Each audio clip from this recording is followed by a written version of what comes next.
The day the county clerk read my inheritance, the whole room laughed. Not quiet laughter, not polite laughter, but the full ugly kind. The kind that comes from people who have been waiting to see you fall and have finally gotten their wish. 14 girls in faded cotton dresses sitting on benches against the walls of the McDowell County Home for Destitute Children, laughing until their shoulders shook. 4 staff members who should have stopped them, but didn't. The county clerk, a thin man with spectacles who cleared his throat and looked away because even he was embarrassed to be delivering this particular joke. And Mrs. Opaline Pemberton, matron of the county home, standing at the front of the room with her small, hard eyes and her hands that were always cold. Even in summer, those hands felt like winter. She took the letter from the clerk. She read it again, and then she looked at me with an expression that wasn't quite pity and wasn't quite contempt, but was somehow worse than either. "Well, Miss Vance," she said, "I suppose even the dead can play cruel jokes on the living. You've inherited a slag heap and a mad woman's cabin.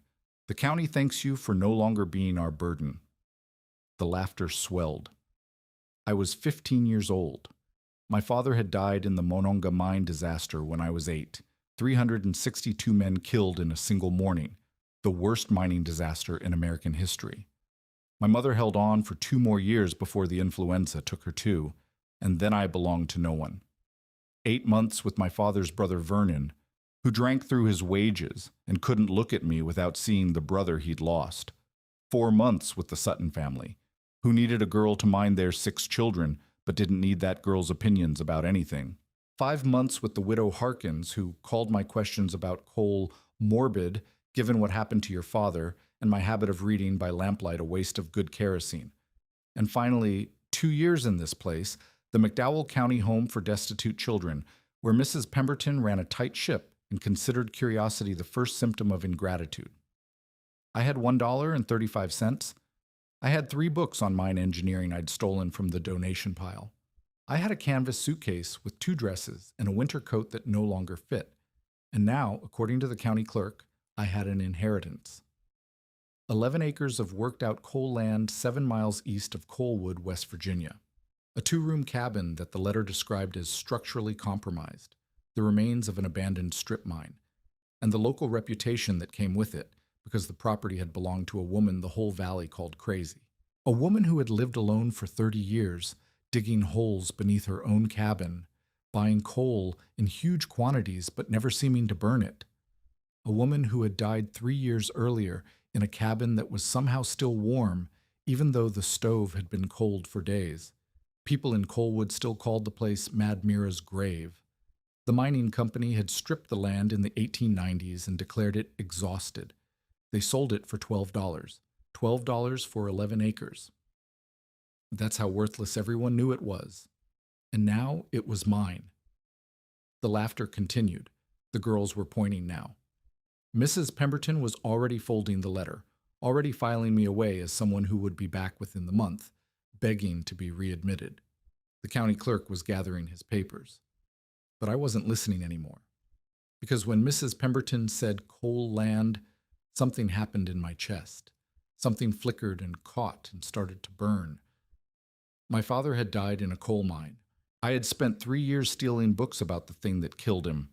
I knew coal, not the way miners knew it, but the way someone knows the subject they've circled for years, trying to understand. And now I owned coal land. Land everyone said was worthless. Land a mad woman had spent 30 years studying. Something lit up inside me. Not hope. I had stopped believing in hope the day my mother died. But something harder than hope. Something that felt like the beginning of a very long fight.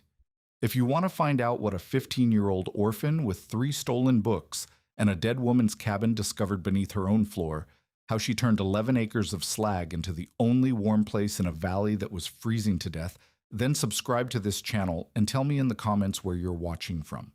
Because what I built on that worthless land, what I found hiding in plain sight where everyone else saw nothing, that's a story that still lives in those mountains today. I left for the property 3 days later. Mrs. Pemberton didn't try to stop me. I think she was relieved to see me go.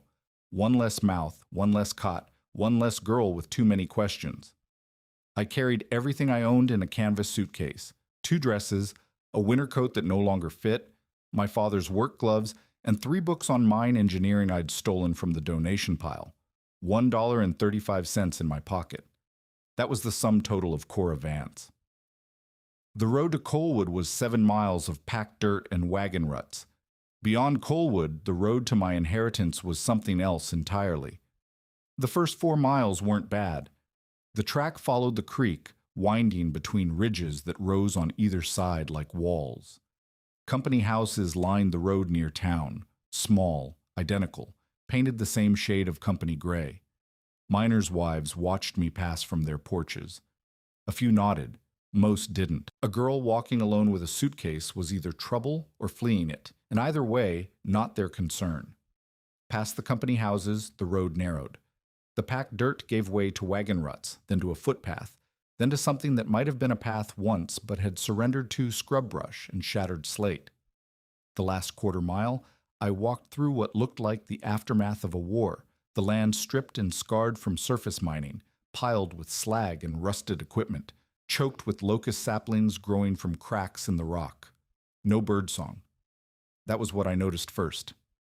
The silence was unnatural, heavy, like the land itself had given up trying. I came around a bend in the path and saw the cabin. It was worse than I'd imagined. The roof sagged on the north end, pulling the whole structure into a tired lean. One window was boarded over with planks that had warped and split. Another was covered with oiled paper, yellowed and torn at one corner. The chimney listed at an angle that suggested the next hard wind might send it through the roof. The porch had rotted through in 2 places. I could see the dark gaps where boards had fallen into whatever lay beneath. Behind the cabin, the flooded mining pit sat perfectly still. Black water, oily in the afternoon light. Not a ripple, not a sound. I stood there with my suitcase in my hand and thought, they were right. Mrs. Pemberton, the county clerk, the children who laughed, they were all right. This is a joke. This is a grave. And then I walked up to the porch anyway, because I had nowhere else to go. The door was swollen in its frame. I had to put my shoulder into it, and when it finally gave, it scraped across the floor with a sound like something dying. Inside, 2 rooms. The main room held a cast-iron stove crusted with rust, a table with one leg propped on a brick, and a rope bed frame with no mattress. The back room was piled with debris, broken crates, rusted tools, shapes covered in canvas that could have been anything. The smell was dust and old coal and something green, mildew in the walls, mouse droppings in the corners. A bird had nested in the chimney at some point and left behind a scatter of bones and feathers. I set my suitcase on the floor. I sat down on the bed frame. The rope sagged under my weight but held. This is where I live now, I thought. This is what I have. I gave myself 10 minutes to feel sorry for myself. Then I got up and started cleaning. The first 3 days were a blur of labor. I swept the floors, cleared the mouse nests, scraped the rust from the stove until my arms ached. I patched the oiled paper window with scraps from my suitcase lining. I tested the roof for leaks, found 4, and positioned buckets beneath them. I hauled water from the mining pit. It wasn't good water, tinged orange with rust, but it was water, and boiled it on the stove once I got the chimney cleared enough to draw. On the 3rd day, I started on the back room. Most of it was junk. Broken tools, rotted canvas, the skeletons of crates that fell apart when I touched them. But beneath the debris, in the corner where the floorboards met the wall, I noticed something. One board sat slightly higher than the others. Not much, maybe half an inch, but enough that I caught my toe on it twice while sweeping. I knelt down, pressed on the board. It shifted. I pried it up with the edge of a rusted trowel and found a tin box beneath, sealed with wax. The wax had cracked with age, but held. I broke it with my thumbnail and lifted the lid. Inside, 14 notebooks, hand-bound in canvas that had once been white and was now stained black with coal dust. Each spine was labeled with years in a cramped, precise handwriting. 1885 to 1887, 1888 to 1890, 1891 to 1893, all the way to 1909 to 1911. I pulled out the first one and opened it. The handwriting was small and dense, filling every line to the margins. temperature logs, dates, and numbers. Outside, 14 degrees Fahrenheit. Crawl space, 31 degrees Fahrenheit. Floor surface, 38 degrees Fahrenheit. Diagrams of something I didn't understand. Cross-sections of the cabin's foundation. Arrows indicating heat flow, calculations I couldn't follow. And then, on the fourth page, in handwriting that felt like a voice speaking directly to me, they will tell you that storing heat is impossible, that warmth is something that escapes, something you must constantly chase and replace. But they are wrong. Heat does not want to escape. Heat wants to find balance. Give it somewhere to rest, and it will stay. Give it a home beneath you, and it will rise to meet you. This is not magic. This is patience made physical. I read it 3 times. Then I sat back on my heels, holding the notebook like it might crumble if I gripped too hard. Someone like me had lived here. Someone who asked questions. Someone who saw things differently. Someone the town called crazy. And she had found an answer. I read through the night. By morning, my candle had burned to a stub, and my eyes ached, but I understood. Her name was Mira Ray Holloway. She was my grandmother's sister, a woman my family had cut ties with decades before I was born. Her husband Edmund had died in a mine collapse in 1883. After his death, she bought this land for $12, worked out, worthless, a joke, and she began to study coal in a way no one else had thought to. Not as fuel, as material. The notebooks were meticulous, 28 years of observations, calculations, experiments. She had discovered that anthracite coal, the hard, dense coal that burned hottest and longest, had remarkable properties beyond burning. It absorbed heat. It stored it. A bed of densely packed coal would soak up warmth like water into a sponge and release it slowly, evenly, over days or weeks. More than that, coal blocked cold. The frozen ground beneath a mountain cabin radiated frost upward through the floor, that brutal, bone-deep cold that no amount of stoking could defeat. But a layer of dense coal between the earth and the floorboards absorbed that cold before it could rise. It was a thermal barrier, a floor that heated itself from beneath. Her vision was simple and revolutionary. Excavate the crawl space beneath the cabin, pack it with 2 tons of coal. The coal would store heat from the stove above and from summer warmth, releasing it through the winter. It would block ground frost from rising, and it would provide a hidden, theft-proof reserve of fuel that no desperate neighbor could steal from a coal bin. A cabin that heated itself from beneath. A fuel supply buried where no one would think to look. I found her frustration entries in Notebook 7. Jessup called me mad again today. I no longer argue. Argument requires an audience capable of reason. In Notebook 9, ticked up, the test bed worked. Floor temperature, 52 degrees. Outside, 14 degrees. I have stored heat like water in a cistern. No one will believe me. I no longer care if they do. And in Notebook 12, near the end, the entry that made me close my eyes. If there is a child who has lost a father to the underground, who asks questions about why the mines take and never give, send them to me. I have something to show them. She had been looking for me, or someone like me, someone who would understand. I sat on the floor with those notebooks in my lap, and I cried. Not from sadness, from the overwhelming recognition that someone like me had walked this land before me. She had seen what I saw. She had asked the questions I asked, and she had found an answer. The entry was dated August 1909. She had died in January 1911. 2 years of waiting for an orphan who never came, because Mrs. Pemberton had thrown the letter away. But I was here now. The next morning, I went into town. Coalwood in 1914 was a company town through and through. The Pocahontas Fuel Company owned the mines, the houses, the store, the church. They owned the men who worked the seams and the families who waited for them to come home. The main street was a single muddy track lined with buildings painted company gray, the company store, the company office, the company doctor, the company everything. I needed supplies, cornmeal, salt, a new candle, and if I could manage it, a pickaxe head. Mira's diagrams called for an excavation 4 feet deep beneath the main room. 400 cubic feet of rocky soil to move by hand. My $1.35 wouldn't stretch far, but it was all I had. The company's store was run by a man named Clyde Jessup, thick-necked, 50s, with the air of someone who considered himself the final word on practical matters. He watched me come through the door with an expression somewhere between suspicion and amusement. "Help you, girl?" "Cornmeal, salt, candles, and a pickaxe head if you have one." He didn't move to get anything, just leaned on the counter and looked at me. "You're the one moved into Mad Mira's place."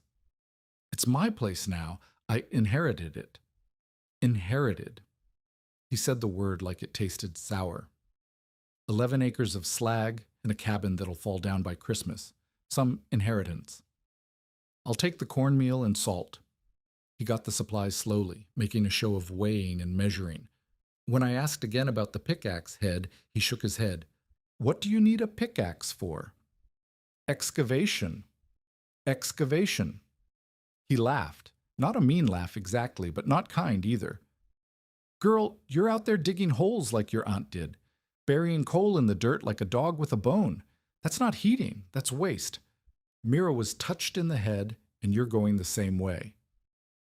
My aunt wasn't touched. She was paying attention when everyone else was looking at the surface. "Well?" He set my supplies on the counter. "I'm not selling tools to enable foolishness. Cornmeal's 15 cents. Salt's 8. Candles are 12. That'll be 35 cents. I paid him. I walked out without the pickaxe head. The next day, I hiked to the abandoned mine works a quarter-mile from the cabin and found a broken pickaxe and a pile of rusted equipment. The head was cracked but usable. The handle was rotted, but I found a length of oak branch that would serve. I spent 2 hours fitting them together, binding them with wire stripped from an old fence. If Colwood wouldn't sell me tools, I would make my own. The first weeks nearly killed me. I don't say that for dramatic effect. I mean it literally. By week 3, I had eaten through my small store of cornmeal, the garden I'd planted too late in the season, in soil I hadn't yet learned to read, sat barren in the rocky ground behind the cabin. I set snares using wire from the mine scrap pile, following instructions from one of my stolen books. For 4 days, I caught nothing. 4 days without food. I had been hungry before. The county home didn't believe in generous portions, but this was different. This was hunger that made the edges of my vision blur. Hunger that turned my thoughts slow and thick, like trying to think through mud. I lost 8 pounds in 3 weeks. 15-year-old girls don't have 8 pounds to lose. My hands blistered from the pickaxe, then bled, then blistered again.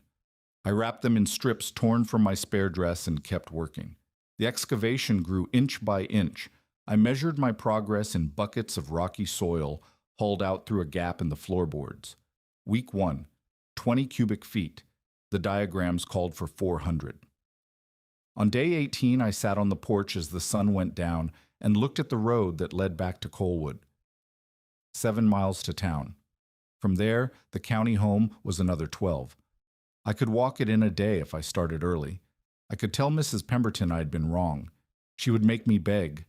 She would remind me in front of everyone that she had warned me, but she would take me back. A cot, meals, a roof that didn't leak. I sat there until the stars came out, feeling the hollow ache in my stomach and the rawness of my hands and the weight of all 400 cubic feet that still remained. Then I went back inside. I lit my last candle. I opened Notebook 7. I had opened it at random, not looking for anything particular. But my eyes fell on an entry from 1894, 11 years into Mira's work. There were days I thought Edmund's death had broken me for good. Days when the cabin felt like a coffin and the mountain felt like a weight I would never lift. But then I would measure the temperature again, and the numbers would be real, and I would remember the work is real. The work does not care how I feel. The coal does not know I am grieving. It simply stores heat, indifferent to my sorrow. And in that indifference, I find something like peace. I am not required to feel hopeful. I am only required to dig. I read it 3 times. Then I closed the notebook, went outside, and checked my snares. There was a rabbit in the 3rd one. I cleaned it by moonlight. I built a fire in the stove. I roasted that rabbit until the fat sizzled and the cabin filled with a smell so good it made me dizzy. And I ate, slowly, making it last, feeling strength return in small increments. The land saved me that first spring. Wild ramps growing in the hollow behind the cabin, a deer, frost-killed and frozen, that I found in the ravine and butchered with my father's work gloves on my hands. Enough. Barely enough. But I hadn't touched the coal yet. I hadn't even begun the real work. Summer came slow and stayed hot. I worked from dawn until dark, breaking only when the heat became unbearable or when my body simply refused to continue. The excavation grew, 40 cubic feet by week 5, 60 by week 8. My arms developed muscles I'd never had. My hands calloused over the blisters until the skin was thick as leather. I stopped looking like a girl from the county home. I started looking like something else. Mira's diagrams were precise, 10 feet by 10 feet, 4 feet deep, directly beneath the main room. The crawl space access was through a trap door she had begun cutting but never finished. I found the saw marks in the floorboards near the stove. I completed the cut, built a frame from salvaged lumber, fitted hinges from an old barn door I found half buried in the slag pile. By September, the excavation was complete. 400 cubic feet of rocky soil hauled out bucket by bucket and dumped in a pile behind the cabin. The pit beneath my floor was square, clean, shored with timbers I'd scavenged from the old mine works. Now came the coal. Mira's notebooks had mapped a seam a quarter-mile from the cabin, too deep for the company to bother with, but accessible if you knew where to dig. I found it on my third day of looking, a black vein running through a rocky outcrop exposed by an old landslide. The coal was anthracite, hard and dense, exactly what the diagrams called for. 2 tons, 4,000 pounds, 1 wheelbarrow load at a time. I started in late September. The wheelbarrow was a broken thing I'd repaired with wire and prayer, its wheel wobbling with every step. Each load was maybe 40 pounds, as much as I could lift. That meant 100 trips, 100 walks of a quarter mile each way, over rough ground, pushing a wheelbarrow that fought me every step. By October, I had moved 800 pounds, a fifth of what I needed. My shoulders ached constantly. My lower back felt like something had torn loose and never properly healed. But the coal bed was growing, a black layer spreading across the bottom of the pit, dense and gleaming in the lantern light. The first setback came 3 weeks before I finished the excavation. I was shoring up the north wall, the side that faced the flooded pit, where the soil was softer and wetter, when I heard a crack. Not a small sound. A crack like a rifle shot, followed by a groan of shifting timber. I scrambled backward as one of the support beams split down its length. The wall bulged inward. Soil began to sift down in streams, then in clumps. For one terrible moment, I was certain the whole cabin was going to collapse into the hole I'd dug, burying me beneath my own work. It didn't. The wall held barely. But I'd lost a week's progress, and I spent the next 8 hours by lantern light shoring up the damage, bracing the cracked beam with every piece of lumber I could find, certain with every passing minute that the soil would let go and swallow me. By dawn, the wall was stable. I sat on the edge of the pit with my back against the cold stove, shaking with exhaustion, staring at the black coal gleaming below. The system wasn't complete. The excavation was barely shored. I had moved less than half the coal I needed. Winter was coming, and I had no guarantee that any of this would work. But I kept going, because the alternative was going back. December 1914. The excavation had been complete for 2 months. The coal bed was half packed, 2,000 pounds of anthracite, layered and tamped according to Mira's diagrams. I'd stopped for the season when the first snows came, when the path to the coal seam became impassable, and my wheelbarrow's wheel finally broke beyond repair. Half packed, half of what Mira's calculations called for. I didn't know if it would be enough. The night I found out was a Tuesday. I remember because I had been tracking the days in Notebook 15, the one I'd started when Mira's ended. I'd spent the evening reading by candlelight, studying her temperature logs from previous winters, trying to calculate whether my half measure would provide any benefit at all. The stove had burned down hours ago. The cabin was cold, not freezing, but cold enough that I could see my breath. I was sitting on the bed frame, blankets wrapped around my shoulders, when I decided to check the crawl space. I lifted the trap door. The darkness below was absolute. I lowered the candle. The coal bed gleamed black in the light. 2,000 pounds of anthracite, packed in a layer 18 inches deep. I had tamped it down myself, handful by handful, following Mira's instructions. No air gaps. The coal must be as dense as stone. I was about to close the trap door when I noticed something. My feet were warm, not room temperature, not cold. Warm.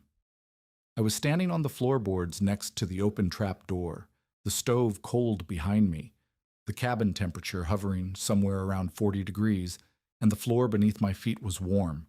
I knelt down, put my hand on the wood. Warmth, radiating up through the boards, not imagined, not hoped for. Real. I checked the stove again. Cold.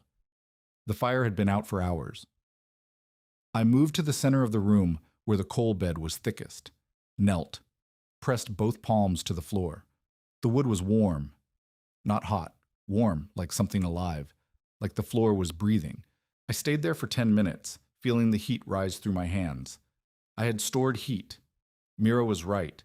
The coal had absorbed warmth from the stove and the autumn sun, and it was giving it back now, slowly, steadily, indifferent to the cold night air. I didn't shout. I didn't laugh. I sat on that warm floor with my hands pressed flat against the boards, and I felt something rise through me that had nothing to do with temperature. Power. Not power over anything or anyone. Power to survive. Power to endure. Power to be warm when the world wanted me to freeze. Mira had been right. Heat wanted to stay. You just had to give it a reason. 3 days later, I heard footsteps on the porch. I had visitors rarely, which is to say, never. Coalwood was 7 miles away. The road was bad in summer and nearly impassable in winter. Nobody came to Mad Mira's place unless they had business there, and nobody had business with a 15-year-old orphan who spent her days digging holes and hauling rocks. But someone was on my porch now. Heavy footsteps, slow and deliberate. A knock. I opened the door. The man on my porch was old, 70, maybe older. His face was weathered the way mountain faces get weathered, deep lines carved by wind and sun and decades of hard work. He was missing his right hand. The sleeve of his coat was pinned up at the wrist, but his eyes were sharp, taking in the cabin, the repaired porch boards, the chimney that no longer leaned. "You're the Vance girl," he said. Not a question. "I'm Cora Vance." "I'm Hosea Clemens. I knew your aunt." He didn't wait to be invited in. He walked past me into the cabin, his boots heavy on the floor. He stopped in the center of the room and stood there, looking around like he was seeing something he'd seen before. "You've been digging," he said. "How do you know?" "Pile of dirt behind your cabin the size of a coal car. Hard to miss." He looked at me. "Mira dug too. People said she was burying herself alive." "People were wrong." "Maybe." He walked to the trapdoor. I hadn't closed it after my discovery, and the gap in the floorboards was visible. He looked down into the darkness, then knelt, slowly, his joints protesting, and put his hand on the floor. He stayed like that for a long moment. Then he looked up at me. "Floor's warm." "I know." "Stove's cold." "I know." He stood up, slower than he'd knelt. His face had changed, the sharpness replaced by something softer, something almost like wonder. "I used to bring Mira supplies during the hard winters," he said. "When she couldn't make the walk to town, she'd show me the crawl space, try to explain what she was doing. Heat storage, thermal mass." I nodded like I understood. He shook his head. "I didn't understand a damn thing. I just thought she was lonely and wanted someone to listen." He put his hand on the floor again. She kept saying it, over and over. "Heat wants to stay, Hosea. We just have to give it a reason." I thought she was sun-touched. He looked up at me. "I was the one who found her body, you know. January, 1911. Neighbor asked me to check on her when nobody had seen smoke from her chimney for a week. I didn't say anything. I didn't know what to say. She was in bed, peaceful, looked like she was sleeping. He paused. And the cabin was still warm. The stove was cold, stone cold. Hadn't been lit in days, but the floor was warm. The walls were warm, like the house itself was holding heat for her. He straightened up, looked at me with those sharp old eyes. I didn't understand it then. I think I'm starting to understand it now. He walked to the door, then stopped. You're digging like she did. You're shoring as you go. That's good. She taught me that, said the mountain would eat you if you didn't respect it. I need more coal, I said. Another 2,000 pounds, but my wheelbarrow broke, and the path to the seam is covered with snow. He nodded slowly. I've got a sledge, and I've got time. Winter's long, and an old man needs something to do besides wait for spring. Why would you help me? He was quiet for a moment. Then he said, because Mira tried to tell me something for 20 years, and I didn't have ears for it. Because you're 15 years old and you've already done more than most grown men I know. And because... He put his hand on the floor one more time. Because this floor is warm, and if I'd listened to her, maybe it could have been my floor too. He left, but he came back the next morning with a sledge and a mule, and we started hauling coal. Hosea Clemens became my teacher. He had worked the mines for 40 years before a coal crusher took his hand in 1889. After that, he'd done stonework, masonry, anything that could be done with one hand and patience. He knew how to shore an excavation. He knew how to build walls that would hold against the mountain's pressure. He knew 100 things that no book had taught me, and he had known Mira. She talked about heat like it was a living thing, he told me one afternoon, as we packed coal into the crawl space. Like it had a mind of its own. I thought she was confused, lonely. You live alone long enough, you start talking to things that can't talk back. She wasn't confused, I said. No, she wasn't. He tamped down a layer of coal with his boot. She was the only one paying attention, and we were all too foolish to see it. He told me about her life in pieces, how she'd come from a good family downstate, married Edmund Holloway against her parents' wishes, followed him to the coalfields because she loved him, how Edmund had died in the same collapse that killed 18 other men. The company called it an act of God and paid nothing. How Mira had bought this land with what little she had and devoted the rest of her life to understanding the thing that had killed her husband. She wanted to redeem it, Hosea said. The coal. She wanted to prove it could give instead of take. He told me about his own losses briefly, the way mountain people talk about loss, stating facts without dwelling on them. His wife Elma, his son Thomas, both dead in the typhoid outbreak of '96. Company water, he said, contaminated well, nobody was held accountable. I learned then that the mountains take what they want and don't give anything back. He paused, looking down at the coal bed gleaming in the crawl space. But maybe that's not true. Maybe Mira figured out how to make them give something back. By late January, the coal bed was complete. 4,000 pounds of anthracite, packed 4 feet deep, filling the excavation from wall to wall. We built a proper trapdoor, reinforced with iron straps from an old barn door. We sealed the gaps around the floorboards with a mixture of clay and coal dust that Mira's notebooks called thermal mortar. The floor temperature held steady at 52 degrees. Outside, it was 14 below zero. The stove burned coal from the bed beneath. I would lift the trapdoor, shovel what I needed, close it again, and the cabin stayed warmer than any cabin I had ever been in. But the real test hadn't come. Hosea knew it too. This winter's been mild, he said, as February drew to a close. Cold, but mild. Wait until a real one comes. Wait until the railroad freezes shut and the company runs out of coal. Then we'll see what you've built.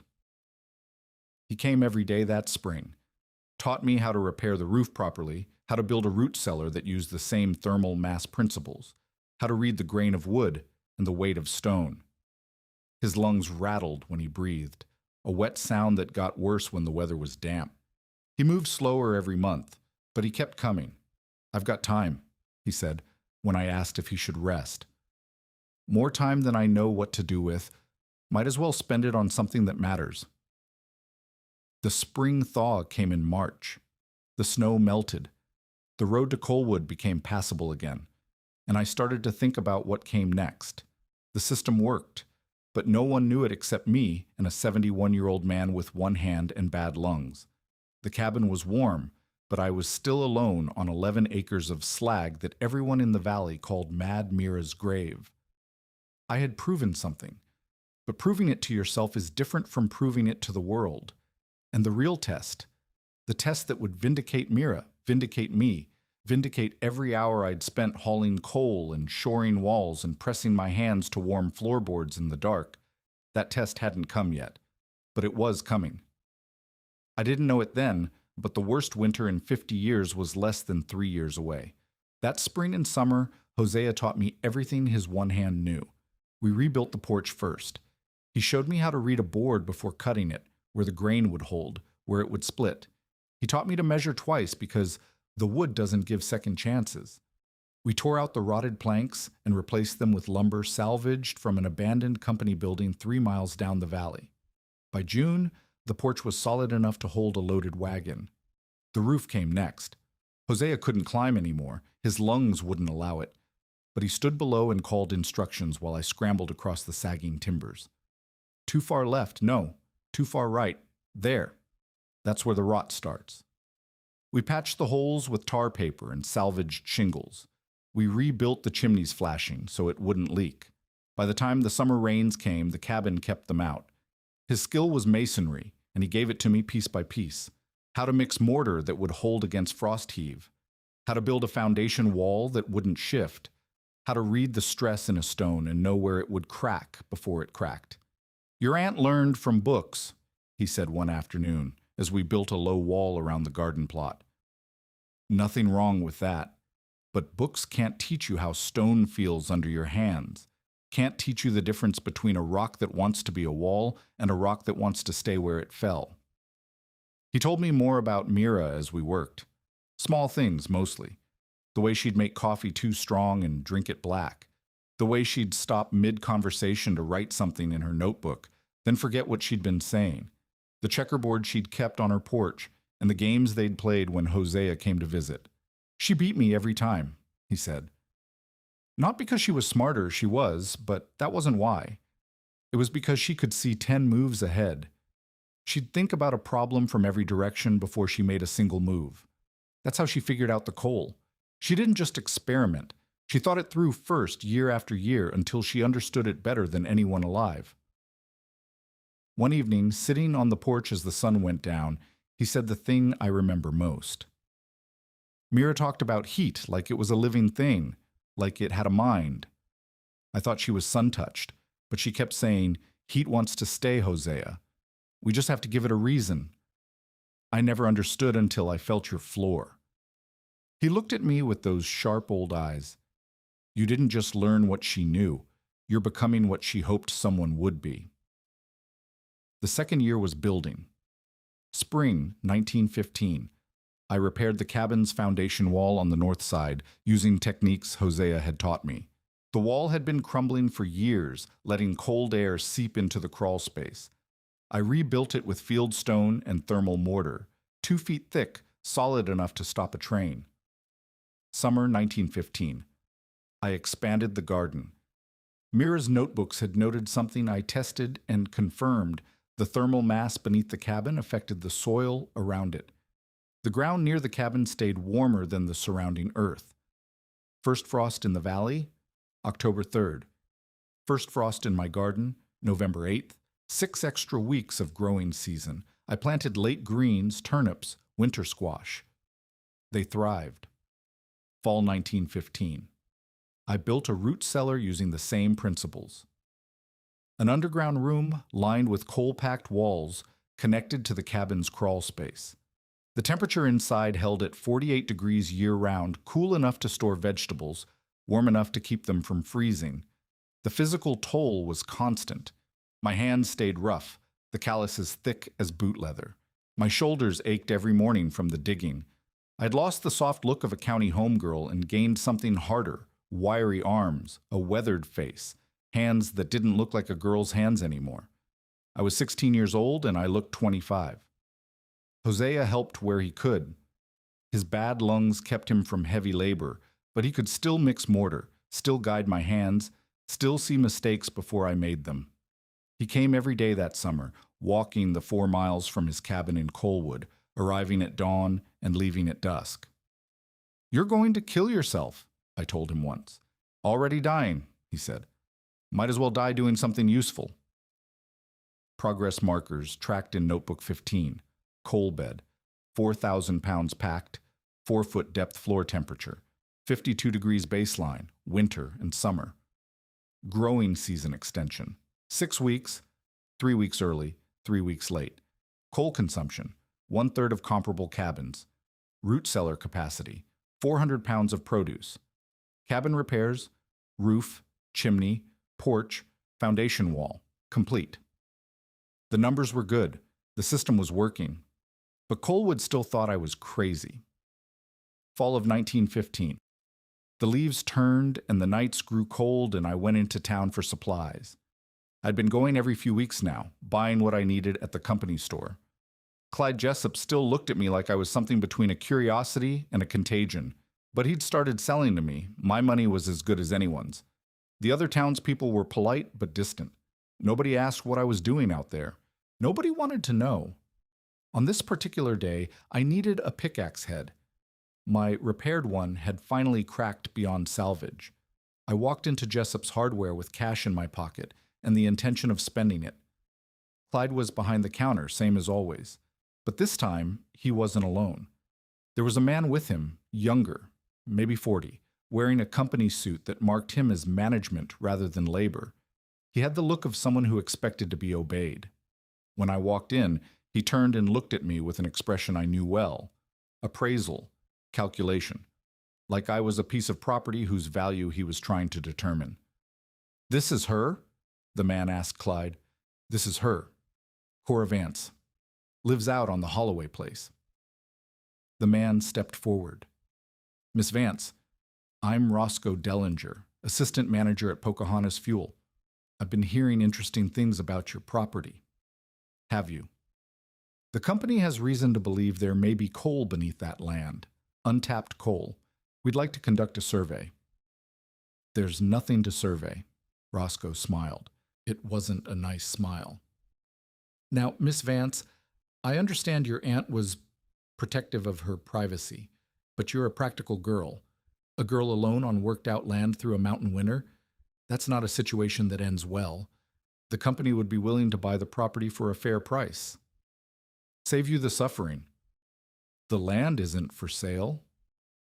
"Everything's for sale, Miss Vance. It's just a matter of finding the right price." He stepped closer. "I'll give you $20 for it. That's nearly twice what your aunt paid. You could go back to wherever girls like you go. Get a fresh start." I looked at him for a long moment. Roscoe Dellinger, with his company suit and his company smile, and his company conviction that everything in these mountains belonged to him. "The coal beneath my property is mine," I said. "It's in my foundation where it belongs. There's nothing for you to survey." His smile didn't change, but something in his eyes did. Something cold. A girl doesn't tell the company what's beneath company land. "The land stopped being company land when they sold it for $12. Go survey somewhere else." I walked past him to the counter. "I need a pickaxe head, Mr. Jessup." Clyde looked at Roscoe. Roscoe looked at me. Neither of them moved. "I have cash," I said. "Are you selling or not?" A long pause. Then Clyde reached beneath the counter and produced a pickaxe head, new steel, gleaming under the oil lamps. 50 cents, he said. I paid him. I walked out. Roscoe didn't follow me, but I could feel him watching until I was out of sight. Winter of 1915 was mild. The system held. I burned coal from the bed beneath my floor, shoveling what I needed through the trap door, and the cabin stayed warm while the temperature outside dropped to 0. Spring of 1916, I started trading. My garden produced earlier than anyone else's in the valley. 3 weeks earlier, thanks to the thermal mass warming the soil. By mid-April, I had lettuce, radishes, early greens. By May, I was selling them in Coalwood. The first reaction was suspicion. People didn't understand how a girl on Mad Mira's slag heap could have vegetables when everyone else's gardens were still frozen mud. Some of them muttered about witchcraft. Some of them just muttered. But they bought. Vegetables in early spring were valuable. I sold everything I brought. By June, the suspicion had faded into something more like curiosity. A few people asked how I'd managed it. I told them about the thermal mass, about the warm soil, about Mira's 30 years of research. Most of them nodded politely and clearly didn't believe a word, but one person listened. Dr. Paulson was the company doctor, a tired man in his 50s who had seen too many mining accidents and not enough miracles. He came to my property in February of 1916, having heard rumors about the warm cabin on the ridge. He expected fraud, or delusion, or both. Instead, he walked into a cabin where the floor radiated heat and the stove was barely lit, and he stood there for a full minute without speaking. "This is unusual," he finally said. "This is physics," I said. "My aunt figured it out 30 years ago. Nobody believed her either." He knelt down and put his hand on the floor. His eyes widened. "The floor is warm. The stove is barely going." He looked up at me. "How?" I showed him the crawl space, the coal bed gleaming in the lantern light, the thermal mortar sealing the gaps, the trapdoor and access chute that let me shovel fuel without going outside. Dr. Paulson stayed for 3 hours. He asked questions, took notes, measured temperatures with a thermometer he pulled from his medical bag. When he left, he shook my hand, something I don't think he'd ever done with a 16-year-old girl. "This is remarkable," he said. I don't understand all of it, but this is remarkable. Why doesn't anyone know about this?" "Because my aunt was a woman living alone, talking about concepts no one had heard of. Because the company doesn't care about heating efficiency. They sell coal, not comfort. Because nobody wants to believe that a mad woman on a slag heap figured out something their engineers missed." He nodded slowly. "I'm going to write to a colleague at the university, someone who studies thermal phenomena. Would you be willing to speak with her? If she comes here, I'm not leaving my property." He came back one more time in the fall of 1916 to confirm his observations. Then he wrote his letter. And for a while, nothing happened. The summer of 1917 was the warmest anyone could remember. The wells were reliable. Everyone's coal bins were full. People said it meant the winter would be mild. They were wrong. The 7-month winter of 1917 to 1918. It began on October 12th, 3 weeks before anyone expected snow. I woke to a world gone white, 6 inches already on the ground, more falling thick and fast from a sky the color of iron. By noon, a foot. By nightfall, 18 inches. By the time the sun rose the next morning, you couldn't see the road. The old-timers said it would melt. They'd seen early snows before, and early snows always melted. October warmth would burn it off. November, at latest. October warmth didn't come. The temperature dropped and stayed down. 20 degrees. 15, 10, 0. By November 1st, the thermometer on my porch read -5, and the snow was 4 feet deep in the hollows. The railroad was the lifeline of coal country. Every ton of coal that came into the valley came by rail. The company mined it. The railroad shipped it. The company store sold it. The tracks ran through a mountain pass 12 miles west of Coalwood, cut into the rock by dynamite and immigrant labor 30 years before. On November 15th, an avalanche buried the pass. The company sent crews with pickaxes and shovels. They dug for 3 days and cleared half the snow, and then another avalanche came and buried it again. They tried dynamite. The explosion triggered a third avalanche, bigger than the first 2 combined. By December, the pass was under 20 feet of snow and ice, and nobody was getting through until spring. The valley went quiet. Not peaceful quiet. The quiet of people realizing they were trapped. The company store had coal reserves. Enough for a few weeks, maybe a month if people rationed. But December was brutal, and January was worse. And by the time February came around, the bins were empty, and people were burning furniture to stay warm. I tracked the crisis in my notebook the way Mira would have. December 10th, temperature minus 12 degrees. Company store coal reserves estimated at 3 weeks. December 24th, first family reports running out of fuel. The Taylors' father injured in the mines last year, 5 children, youngest is 3. January 8th, temperature minus 22 degrees. Company store reserves exhausted, people burning fence posts, chairs, bed frames. January 15th, 2 elderly residents found frozen in their cabin, Mr. and Mrs. Hendricks. Married 63 years. January 23rd, temperature minus 30 degrees. Children no longer attending school. Schoolhouse can't be heated. The valley was dying. Family by family, house by house, the cold was winning. And my floor stayed 52 degrees.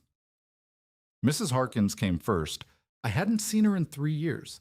Not since she'd thrown me out of her house for asking too many questions about coal.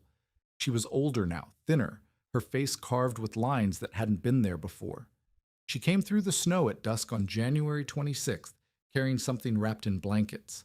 I heard her on the porch before I saw her. Stumbling footsteps, a weak knock. I opened the door and found her standing there, snow in her hair, frost on her eyelashes, holding a bundle against her chest. The bundle moved. A small sound came from inside it, not quite a cry, more like a whimper. "Please," Mrs. Harkins said. That was all. One word. She couldn't manage anything else. I looked at her face, at the bundle in her arms, at the blue-tinged skin of the infant, her granddaughter, I realized, though I didn't know her daughter had married. "Come inside," I said. I didn't make her beg. I didn't remind her. I didn't ask for an apology or an explanation. I just stepped back and let her in. The cabin was warm, 56 degrees inside, the stove barely glowing, heat rising from the floor. Mrs. Harkins stood in the center of the room and stared around her like she'd stepped into another world. "Sit down," I said. "The floor is warm. Give me the baby." I took the child and unwrapped her from the frozen blankets. Her skin was cold, her lips blue, her breathing shallow, but she was alive. I wrapped her in quilts from my bed and set her on the floor near the stove, where the warmth was strongest. Then I built up the fire and put a pot of water on to boil. Mrs. Harkins didn't move. She just stood there, tears running down her face, watching her granddaughter pink up as the warmth returned to her small body. "How?" she finally asked. "My aunt figured it out," I said. 30 years ago. Nobody listened." She didn't ask anything else. She sat on the floor next to her granddaughter and held the child's hand, and I made soup from dried venison and stored turnips, and we didn't speak again until morning. Word spread. I don't know how Mrs. Harkins told someone, or someone saw her walking to my property through the snow. But by the end of the week, people were coming.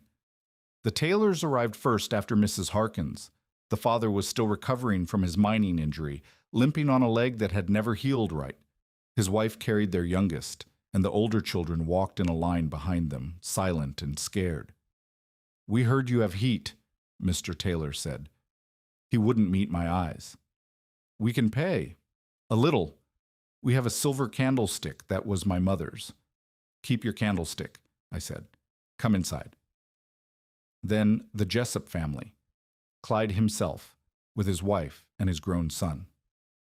Clyde stood on my porch with his hat in his hands, the man who had refused to sell me tools, who had called my aunt touched and me the same. "Miss Vance," he said. "I wonder if—" "Come inside, Mr. Jessup." Then the Petersons, who had put me out of their house when I was 12.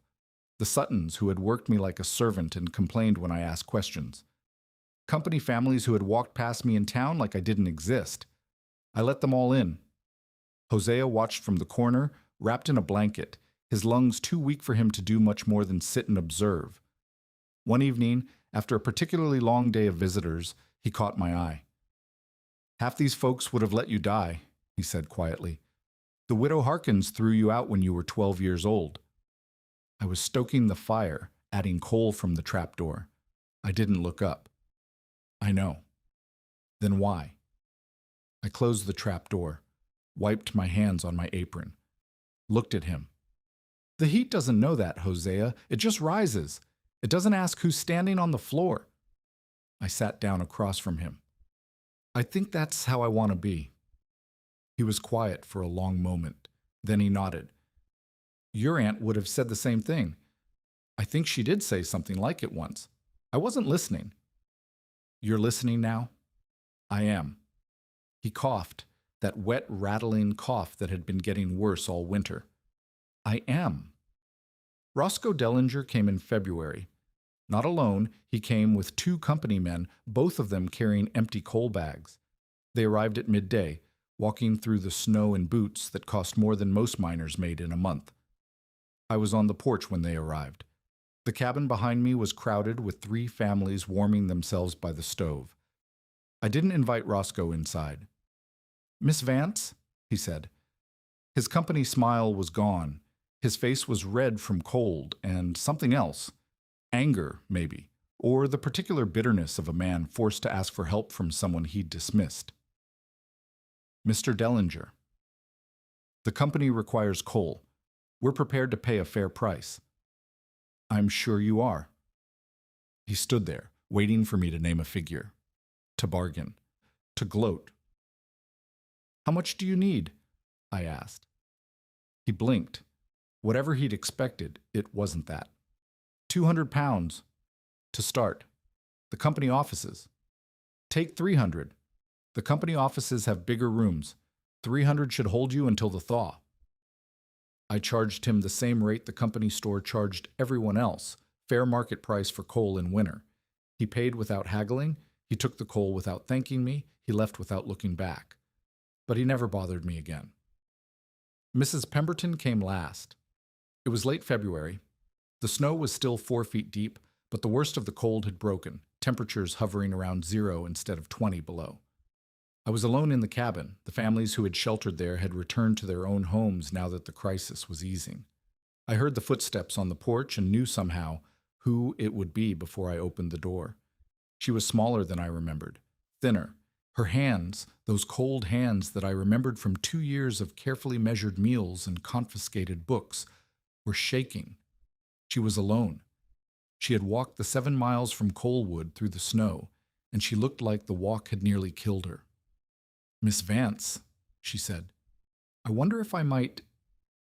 Come inside, Mrs. Pemberton. She stepped through the door, stopped in the middle of the room, looked around at the warm walls, the glowing stove, the floor that radiated heat. I had to close the home, she said. In January, we ran out of coal. The county couldn't send more. The children, she stopped, gathered herself. The children were sent to families who could take them, some of them, the rest. She didn't finish. She didn't have to. Sit down, I said. I'll make coffee. I didn't come for warmth. Sit down anyway. She sat. I made coffee. And then she told me what she had come to say. I threw away a letter, she said. Her voice was steady, but her hands were still shaking. In 1909, your aunt wrote to the county home. She asked about orphaned children, children who had lost fathers to the mines, children who asked questions. I didn't move. I didn't speak. She described you. Not by name, she didn't know your name, but she described you. A child who wants to understand why the mines take and never give. Those were her words. Mrs. Pemberton reached into her coat and pulled out a folded piece of paper. I called it The Ravings of a Hermit Woman. I threw it away. She held the paper out to me. I kept it. I don't know why. I kept it in my Bible for 7 years. And when I heard about what you'd built here, about the coal beneath your floor, I knew I had to bring it to you. I took the letter, unfolded it, Mira's handwriting, cramped and precise. To the superintendent of the McDowell County Home for Destitute Children. I am writing to inquire about any orphans in your care who may be relations of mine, however distant. Specifically, I seek a child who has lost a father to the underground, a child who asks questions about why the mines take and never give. If such a child exists, I ask that you send them to me. I have something to show them, I've spent 30 years learning what the coal can do when it is not burned. I would like to pass this knowledge on before I die. The letter was dated August 15th, 1909. Mira had died in January of 1911. For 2 years, she had waited for a child who never came. And all that time, I had been 12 miles away, in a county home run by a woman who had thrown her letter in the trash. I looked up at Mrs. Pemberton. She was crying now, silently, tears running down her lined face. "I was wrong," she said. "About the letter, about her, about you. I want you to know that." I looked at the letter in my hands, at Mira's handwriting, asking for me before she knew my name, at the 7 years of silence that could have been something else. Then I folded the letter and put it in my pocket. "Come closer to the stove," I said. "Warm yourself. There's nothing to be gained by freezing for a mistake made 7 years ago." I poured her a cup of coffee. She took it with shaking hands. We sat together in the warm cabin while the snow fell outside, and I didn't forgive her in words. I forgave her in heat. I forgave her in coffee. I forgave her in the simple act of letting her stay. The winter broke in late April. The snow melted. The railroad crews finally cleared the pass. The first supply train came through on May 3rd, and the whole valley came out to watch it arrive. 53 people had died that winter. 2 of them had frozen in their homes. The rest had died of illnesses made worse by cold and hunger, the old, the very young, the already sick. More would have died without my cabin. I don't say that to boast. I say it because it's true. The families who sheltered with me survived. Mrs. Harkins's granddaughter, who had been blue-lipped and barely breathing when she arrived, lived to be 87 years old.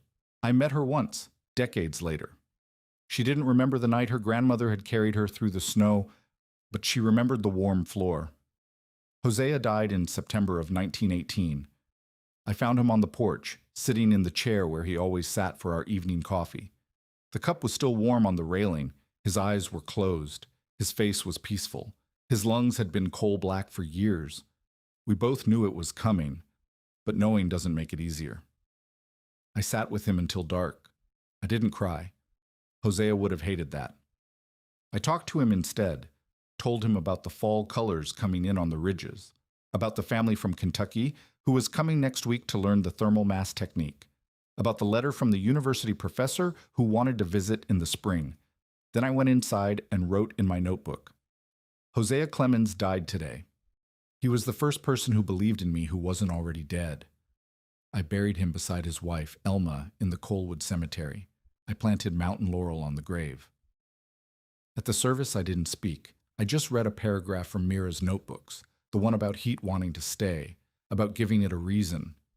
Hosea had given me a reason to keep going. It seemed right that Mira's words should send him off. He left me his tools, his cabin, and a letter he had written in his final weeks. I didn't read it until the first anniversary of his death. It said, "You didn't just learn what Mira knew, you became what she hoped someone would be." Dr. Eleanor Marsh arrived in the spring of 1919. She was a professor of thermal engineering at the University of Virginia, the colleague Dr. Paulson had written to 3 years before. She came with measuring instruments, notebooks, and a skepticism that lasted approximately 15 minutes. She spent 3 days on my property. She measured temperatures in the crawl space, in the cabin, in the soil around the foundation. She examined Mira's notebooks with something like reverence. She asked questions I couldn't always answer, and when I couldn't, she figured out the answers herself. On the last day, she stood in my cabin and looked at me with an expression I didn't recognize at first. It took me a moment to realize it was respect. "This is undergraduate physics," she said, "applied with more elegance than I've seen in any university laboratory. The thermal mass calculations, the frost barrier, the fuel reserve. It's brilliant, simple and brilliant." My aunt figured it out. "I know. I've read her notebooks." "Doctor." Marsh shook her head. "Why doesn't anyone know about this?" "They do now." She published a pamphlet that year. "Passive Thermal Mass Heating, a Study of the Holloway Method." It credited both Mira and me. The Extension Service read it, and by 1922, they were sending apprentices to learn the technique. By 1928, Variations of the method were being taught in rural home building courses across Appalachia. Coalwood heating, people called it. A few remembered Mira's name. Most didn't, but the warm floors remembered. The families who didn't freeze remembered. That was enough. I married Samuel Cole in 1921. He was a stonemason who came to learn the technique and stayed because he saw the work, not the story. He was quiet, solid, the kind of man who listened more than he talked. He understood why I needed to stay on this land. He understood why the work mattered. We had 3 children, 2 daughters and a son. I won't tell you their names or their careers. That's their story, not mine. The work expanded. Apprentices came and went, learning what Mira had discovered and carrying it to their own valleys. I published a pamphlet of my own in 1935, crediting Mira prominently on the first page. By 1940, over 200 households in Appalachia were using variations of the thermal mass technique. I grew old on that land. My hands stayed rough until the end. My back never fully recovered from those first years of digging, but my floors were always warm, and the cabin Mira had built stood solid for decades after it should have fallen down. Samuel died in 1958. I buried him next to Hosea and Elma in the Coalwood Cemetery. I planted mountain laurel on his grave too. After that, I lived alone again. But it wasn't the same as before. I had children who visited, grandchildren who played on the warm floors, a community that remembered what I had done even if they didn't fully understand how I'd done it. I was never alone the way Mira had been. That was the difference. I died on a Tuesday morning in April of 1962. They found me in the garden, kneeling beside the raised beds where I had grown vegetables for nearly 50 years. My hands were in the soil. My eyes were closed. My daughter Margaret said I looked like I was planting something, which, knowing me, I probably was. The cabin still stands. The floor is still warm. My granddaughter lives there now with her family, and she maintains the coal bed the way I taught her, the way Hosea taught me, the way Mira wrote down in 14 notebooks that are now preserved in glass cases at the McDowell County Historical Society. The last notebook is open to the first page, where Mira's handwriting makes its declaration. Heat does not want to escape. Heat wants to find balance. Give it somewhere to rest, and it will stay. Next to it, in my own handwriting on the final page of the final notebook. Finished. CV 1918. The day the county clerk read my inheritance, the whole room laughed. Mrs. Pemberton said even the dead can play cruel jokes on the living. She wasn't wrong, but the joke wasn't what she thought it was. The joke was on everyone who looked at 11 acres of slag and saw nothing. The joke was on the company that sold Mira's land for $12 because they thought they'd taken everything worth taking. The joke was on every person who called her mad and me foolish and walked away shaking their heads. The coal was never worthless. It was just waiting. And so was I. So let me ask you something. What are you sitting on right now? What have you been told is worthless, depleted, used up, not worth the trouble? What did someone look at and laugh the way they laughed at me? What slag heap are you standing on while you wait for something better to come along? Maybe it's a skill everyone said was outdated. Maybe it's an idea you've carried for years but never tried. Maybe it's a part of yourself you buried because someone told you it wasn't worth showing. What's beneath your floor? Here's what I learned on that mountain. The surface is the least interesting part of any piece of land, and of any human being. They told me I had inherited nothing. They were wrong. They told me the coal was worked out. They were wrong. They told me a 15-year-old orphan with 3 stolen books couldn't build something that would save a valley. They were very, very wrong. The conditions don't have to be perfect. They almost never are. You don't have to have all the tools, all the answers, all the support.